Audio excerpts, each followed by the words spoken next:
Morning guys, maaga akong gumising kasi ang dami ko pang gagawin. Ay, mga mare, ganito talaga pag walang pasok. Dito na mga mare, akala ko ang ganda sa mood, pinagsahin pala na parang umagahan. At tingnan niyo mga mare, pagkatapos na kumain, pinagugas pa nila ako ng pinggan.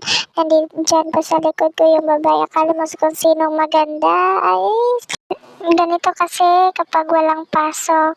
Yung mga mari, pagkatapos na paghugas ng pinggan, pinaglaba pa nila ako. Akala niya kumari kung sino mangyayaya ang pinapin nila. At pagkatapos niya, meron pa akong gagawing homework. Ganito pala yung babuti estudyante ka.